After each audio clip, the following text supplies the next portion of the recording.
وبشر الذین آمنوا وعملوا الصالحات، اور اے نبی علیہ السلام آپ خوشخبری دے دیجئے ان لوگوں کو کہ جو بات مان لیتے ہیں، یعنی ایمان لے آتے ہیں اور نیک اعمال اختیار کر لیتے ہیں، ان لہم جنات تجری من تحتها الانہار، کہ ان کے لیے باغات ہیں جن کے نیچے نہریں بہتی ہوں گی، کلما رزقوا، جب کبھی بھی انہیں رزق دیا جائے گا اس جنت میں، منہا ان باغوں میں سے، من ثمرۃ الرزق، کوئی پھل رزق کی شکل میں ان کو جب پیش کیا جائے گا، اہل جنت کو جنت میں جب کوئی فروٹ دیا جائے گا، قالوا ھذا الذی رزقنا من قبل، وہ کہیں گے یہ تو وہی ہے جو ہمیں اس سے پہلے دنیا میں بھی دیا جاتا تھا، وَأُتُوا بِهِ مُتَشَابِهًا، حالانکہ وہ ان کو اس سے ملتا جلتا فروٹ دیا جا رہا ہوگا، ایگزیکٹ نہیں ہوگا، ملتا جلتا اس لیے دیا جائے گا کہ انسان کی ایک نیچر ہے۔ دنیا میں بھی آپ دیکھ لیں، آپ کسی دسترخوان پہ بیٹھے ہوں تو سب سے پہلے اس چیز کو ہاتھ ڈالتے ہیں جس کے ساتھ آپ مانوس ہوں۔ آپ کسی ولیمے پہ بھی جاتے ہیں تو آپ کے سامنے کوئی ایسی عجیب و غریب ڈش آ جائے تو آپ اس کے رسک نہیں لیتے کھانے کا، کہ پتہ نہیں کیا ذائقہ ہو، الٹا پلیٹ بھر کے بیٹھ جاؤں اور اس دوران جو میں نے کھانا تھا وہ ختم ہی ہو جائے، یہ بھی چانس ہوتا ہے نا۔ تو انسان مانوس اس چیز کے ساتھ ہوتا ہے جو پہلے اس نے اس کو ایکسپیرینس کیا ہو، یہ اللہ تعالیٰ نے انسان کی نیچر رکھی ہے۔ تو جنت میں بھی ابتدائی مہمان نوازی کے طور پہ جنتیوں کو وہ رزق دیا جائے گا جو دنیا میں وہ ایکسپیرینس کر چکے ہیں، آم، کیلا، انار، سیب، جو ہمارے ایکسپیرینس میں۔ اب دیکھنے میں تو وہ فروٹ دیکھنے میں تو ویسا ہی ہوگا، تو وہ کھانے سے پہلے یہ بات کریں گے کہ تو یہ وہی چیز ہے، ایتھے بھی آ کے وہی کچھ، لیکن اللہ فرمائے گا کہ ان کے اس کی طرح کا ہوگا لیکن ویسا نہیں ہوگا۔ اب انور اٹور کا ذائقہ اور ایک دیسی آم کا ذائقہ برابر ہو سکتا ہے؟ دیکھنے میں تو دونوں ایک جتنے ہوتے ہیں، شکل و صورت بھی ملتی جلتی ہوتی ہے، لیکن زمین آسمان کا فرق ہے ٹیسٹ میں۔ اسی طریقے سے چونسے کا ٹیسٹ ہو یا کسی دوسرے آم کا، وہ برابر نہیں ہو سکتا۔ تو یہ تو دنیا میں ہی اللہ نے اتنا فرق رکھا ہوا ہے، تو آخرت میں جو آم دیا جائے گا وہ دنیا والا آم نہیں ہوگا، ہاں شکل و صورت میں ضرور ملتا جلتا ہوگا، لیکن اس آم کی تو کیا بات ہے۔ اللہ تعالیٰ جنت میں ہمیں اپنے محبوب صلی اللہ علیہ وآلہ وسلم کا پڑوس نصیب فرمائے، آمین۔ وَلَهُمْ فِيهَا أَزْوَاجٌ مُطَهَّرَةٌ، اور وہاں پہ ہوں گی ان کے لیے پاکیزہ بیویاں۔ پاکیزہ بیویاں دنیا کی بیویاں بھی اور جنتی حوریں بھی، وہ آگے چل کے ذکر آ جائے گا اس حوالے سے۔ اچھا، جنت میں جتنی بھی نعمتیں ہیں نا، ان میں جو یعنی ڈومیننٹ نعمتیں ہیں، ان کا کچھ نہ کچھ حصہ اللہ نے دنیا میں اس حوالے سے رکھا ہے کہ انسان اس نعمت کو ایکسپیرینس کر سکے، لیکن وہ زمین آسمان کا فرق ہے، لیکن کسی درجے میں ایکسپیرینس کروایا گیا، اور ایکسپیرینس کروایا گیا ہے تو تبھی ان چیزوں میں اٹریکشن ہے، اگر اٹریکشن نہیں ہوگی تو اس کے لیے تگ و دو کون کرے گا۔ اچھا، اس سے یہ بھی بات پتہ چلی کہ جنت کا لالچ بھی اللہ تعالیٰ خود دے رہا ہے، لہذا یہ جو ڈاکٹرین مشہور کی گئی ہے کہ ہمیں دوزخ کے ڈر کی وجہ سے یا جنت کی لالچ میں عبادت نہیں کرنی چاہیے، اللہ کے لیے کرنی چاہیے، تو یہ بالکل جعلی ڈاکٹرین ہے۔ اس کو مولا علی علیہ السلام کی طرف لوگوں نے منسوب کر دیا ہے کہ وہ کہتے تھے میں تو اللہ کی عبادت صرف اللہ کے لیے کرتا ہوں، جنت کی جو ہے وہ طلب میں یا دوزخ کے ڈر کی وجہ سے نہیں کرتا۔ اس کے اوپر بھی میرا ایک کلپ ریکارڈڈ موجود ہے کہ یہ ڈاکٹرین صوفیاء نے پیش کی ہے، یہ قرآن کی ڈاکٹرین نہیں ہے، کیونکہ جنت کا جو لالچ ہے اس کے پیچھے لگنا اللہ ہی کی تو اطاعت ہے۔ یہ جنت کا لالچ شیطان نے دیا یا اللہ نے؟ تو اگر آپ جنت کو نگیٹ کرتے ہیں، جنت کا مذاق اڑاتے ہیں یا دوزخ کو ہلکا جانتے ہیں، تو آپ یہ جنت یا دوزخ کو بے عزت نہیں کر رہے ہوں گے، بلکہ آپ اللہ تعالیٰ کے خلاف بغاوت کا علم بلند کر رہے ہوں گے۔ یہ تو اس نے رکھی ہوئی ہے نا چیزیں، ان ساری لالچیں وہی دیتا ہے نا۔ یہ وہ لالچ نہیں ہے جو بری بلا ہو، یہ وہ لالچ ہے جس کے لیے انسان کو کوشش کرنی چاہیے۔ قرآن پاک میں درجنوں آیات ہیں، آگے چلیں گے تو یعنی اللہ تعالیٰ فرماتا ہے کہ کوشش کرنے والوں کو ایسی جنت کے لیے کوشش کرنی چاہیے، خود اللہ تعالیٰ اس کی طرف۔ تو اسی طریقے سے یعنی جو ایک اللہ تعالیٰ نے سیکس کا جذبہ رکھا ہے انسان کے اندر، اس کا ایکسپیرینس دنیا میں کسی فارم میں کروایا، تبھی جنت کی حوروں کا لالچ دیا جا سکتا ہے۔ اور اسی طریقے سے جو فروٹ ہے اس کا ذائقہ دنیا میں رکھا ہے، جبھی جنت کی فروٹ کا آپ کو لالچ دیا جا سکتا ہے۔ باقی تو بخاری مسلم میں حدیث ہے کہ اللہ تعالیٰ نے جنت میں وہ نعمتیں تیار کر رکھی ہیں جو نہ کسی آنکھ نے دیکھی، نہ کسی کان نے سنی، نہ کبھی کسی کے دل پہ بھی اس کا گمان گزرا۔ وہ تو ان امیجنیبل ہے۔ یہ صرف متشابہات ہیں، چیزیں ملتی جلتی چیزیں دنیا میں، صرف بات سمجھانے کے لیے۔ اور دنیا کی نعمتیں تو فنا ہونے والی ہیں، لیکن ان نعمتوں کے ساتھ آ رہا ہے وَهُمْ فِيهَا خَالِدُونَ، وہ رہیں گے ہمیشہ ہمیش اس کے اندر، نہ ختم ہونے والی نعمتیں۔ اچھا دنیا میں کوئی بڑے سے بڑی بھی نعمت ہے نا، وہ اچھی انسان کو لگتی ہے، لیکن جیسے ہی اس کے چھوٹ جانے کا خیال آتا ہے تو دل کے اوپر غم کا غلبہ ہو جاتا ہے۔ اور جنت میں غم نہیں ہے، اس لیے جنت میں ہمیشہ کی نعمتیں۔ بخاری اور مسلم کی حدیث ہے کہ میدان محشر میں لا کے مینڈے کی شکل میں موت کو قتل کیا جائے گا، اور جب بلایا جائے گا تو باقاعدہ ایک یعنی ندا کی جائے گی، جہنمی جو ہے جہنم کے کنارے پہ آ جائیں گے، اس خوشی کی وجہ سے کہ شاید ہمارے نکلنے کے لیے کوئی اب سبب ہونے لگا ہے، اور جنتی جنت کے کنارے پہ آئیں گے اس ڈر کے ساتھ کہ ہمیں کہیں جنت سے نہ نکال دیا جائے۔ تو پھر اللہ تعالیٰ موت کو مینڈے کی شکل میں لا کے وہاں پہ ذبح کرے گا، اور پھر کہا جائے گا کہ جنتیوں کے لیے خوشخبری ہے کہ انہیں کبھی موت نہیں آئے گی، اور دوسری طرف جہنمیوں کے لیے ہمیشہ کا غم ہے کہ ان کو بھی موت نہیں آئے گی۔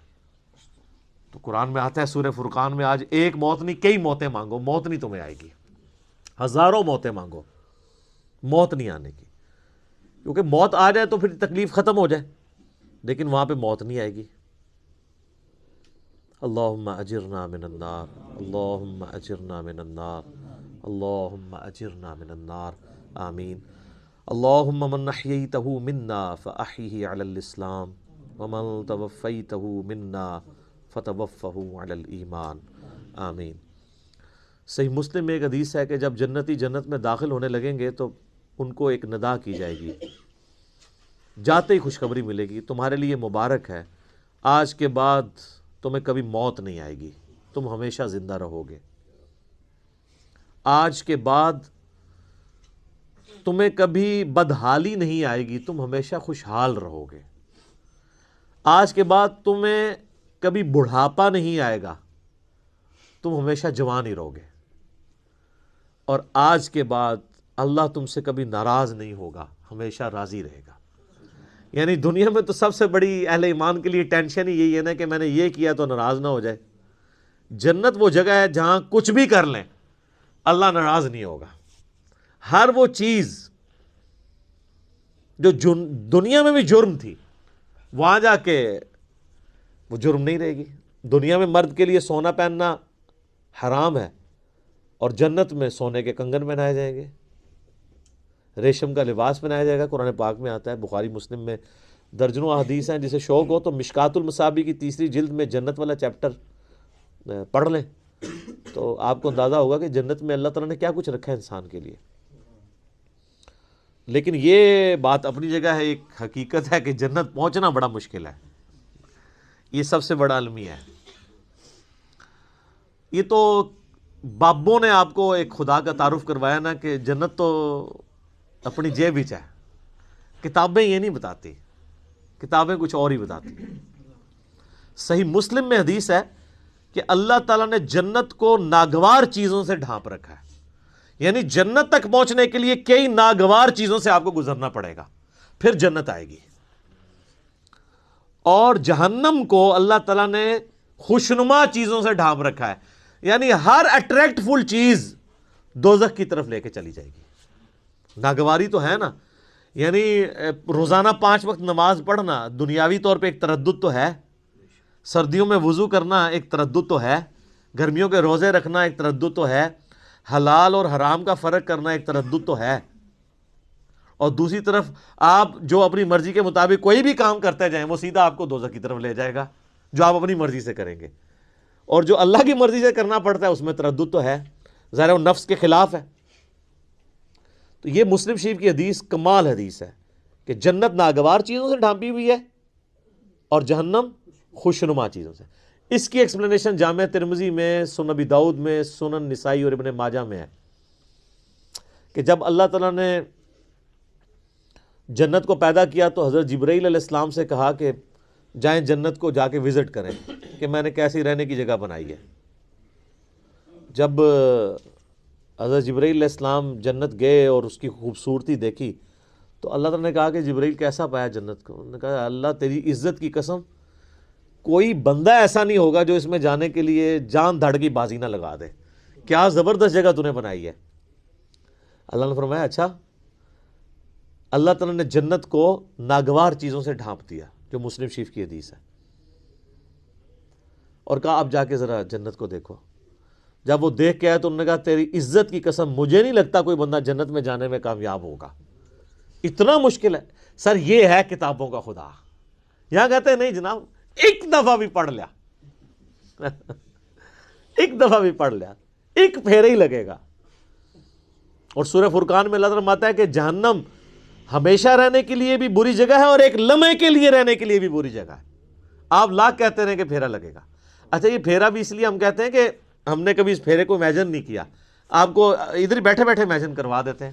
اگر کسی شخص کو یہ کہا جائے کہ ایک فجر کی نماز چھوڑنے پہ آپ کو فجر سے ظہر تک ایک ایسے کمرے میں وقت گزارنا پڑے گا جو 10x10 فٹ کا ہوگا، اس میں 100 کوبرا سانپ ہوں گے، 100 بچھو ہوں گے، 100 اژدہے ہوں گے، لیکن صرف فجر سے ظہر تک بس، تو کوئی امیجن بھی کر سکتا ہے اس کو؟ وہ ان سانپوں کو تو آپ مار بھی سکتے ہیں، تو جہنم کے سانپ کے بارے میں کوئی سوچ بھی سکتا ہے؟ چونکہ ہم نے امیجن نہیں کیا ہوتا اس لیے ایک پھیرے کی بات کرتے ہیں۔ اور یہ تو بہت بڑی میں نے مثال دی ہے۔ اگر کسی شخص کو کہا جائے نا کہ فجر کی نماز چھوڑنے پہ فجر سے ظہر تک آپ کو صرف ایک موم بتی کا وہ چھوٹا سا جو فلیم ہوتا ہے نا اس کے اوپر یوں ہاتھ رکھنا پڑے گا فجر سے ظہر تک، سر 10 سیکنڈ نہیں کو رکھ سکتا، تو یہ کہنا آسان ہے پھیرے والی بات۔ اچھا وہ جو ترمذی، ابو داؤد، نسائی، ابن ماجہ کی حدیث ہے نا، اس میں آگے آتا ہے کہ پھر اللہ تعالیٰ نے حضرت جبرائیل سے کہا کہ جہنم جب پیدا کی فرمایا جہنم کو جا کے دیکھو۔ جہنم دیکھ کے آئے، انہوں نے کہا اللہ تیری عزت کی قسم مجھے نہیں لگتا کوئی بندہ کوشش کرے گا کہ کوئی بھی ایسا عمل کرے کہ دوزخ میں جا کے گرے، یہ تو جگہ ہی ایسی تو نے بنا دی ہے۔ اللہ تعالیٰ نے پھر دوزخ کو، جہنم کو خوشنما چیزوں سے جب ڈھانپ دیا نا، جو مسلم شریف والی حدیث ہے، میں اسی کی ایکسپلینیشن آپ کو دوسری حدیث سے کر رہا ہوں۔ یہ سر کتابوں کا دین ہے، بابوں کا نہیں ہے۔ تو حضرت جبرائیل علیہ السلام جب گئے واپس آئے، کہا ہے اللہ تیری عزت کی قسم مجھے نہیں لگتا کوئی بندہ جہنم میں جانے سے بچ سکے گا، اتنا خوشنما تو نے بنا دیا، یہ تو سارے ہی جائیں گے جہنم میں۔ اور سب نظر بھی آ رہا ہے، نظر بھی آ رہا ہے، کیا دیندار، کیا بے دین، کیا مسلمان، کیا کافر، آپ کو بغاوت دیکھیں عروج پہ نظر آتی ہے۔ اور جو آپ کو دیندار نظر بھی آ رہے ہیں یہ بھی اللہ نے پردے رکھے ہوئے ہیں۔ کچھ کے پردے تو ہمارے جیسے لوگوں کے سامنے کھل بھی جاتے ہیں اور ہم آپ کو کھول کھول کے بتاتے ہیں، پھر بھی نہیں آپ کا دماغ کھلا تو آخرت میں تو کھل ہی جانا ہے، اوہ یہ کیا ہوا۔ نہیں، بڑا سینسٹیو ایشو ہے میرے بھائی۔ تو یہ اللہ تعالیٰ نے جہنم اور دوزخ کا جو معاملہ رکھا ہے، یہ اگر یہ چیزیں نہ ہوتی تو کوئی بھی شخص اللہ تعالیٰ کو رسپانس نہ کرتا۔ میرا یوٹیوب پہ کلپ بھی ہے، خدا انسان کی ضرورت کیوں ہے؟ خدا انسان کی ضرورت ہے ہی اس لیے کہ انسان مر جاتا ہے۔ اگر انسان نے مرنا نہ ہو اور انسان کے اوپر کوئی مشکل وقت نہ آنا ہو، انسان کی ضرورت اللہ کبھی رہتا ہی نہیں ہے۔ یہ تکلیفیں اور موت، یہی تو ایک تلوار لٹک رہی ہے کہ یار میں نے مرنا ہے، کسی کو منہ دکھانا ہے جا کے۔ آپ ایک لمحے کے لیے امیجن کریں کہ اگر آپ نے مرنا نہ ہو اور آپ کو کبھی کوئی تکلیف نہ آئے، یہ دو چیزوں کی گارنٹی ہو، تو سر نماز کس نے پڑھنی ہے؟ تو یہ ساری دھمکیاں ختم ہو جائیں گی نا پھر دوزخ کی۔ تکلیف نہ آنے کا مطلب ہے کوئی کچھ نہیں کرے گا، موت نہ آنے کا مطلب ہے اپنی زندگی انجوائے کریں گے، اور تکلیف نہ آنے کا مطلب ہے کہ پھر آپ کو کوئی نہ کوئی رزق کے حوالے سے ایشو ہوگا، نہ اور کوئی تکلیف پہنچے گی۔ تو یہ سر دنیا میں پاسبل نہیں، جنت میں ہی ہے۔ لیکن دنیا میں بھی یہ ہو جائے نا تو اللہ تعالیٰ انسان کی ضرورت نہیں رہتا. اسی لیے اللہ تعالیٰ نے یہ موت کا الذی خلق الموت والحیات لیبلوکم ایکم احسن عملا رکھا ہوا ہے. یہ جو تلوار لٹکائی ہے وہ اسی لیے تو لٹکائی ہے. تو یہ ساری چیزیں نہ ہو تو انسان کا قبلہ نہیں درست ہوتا.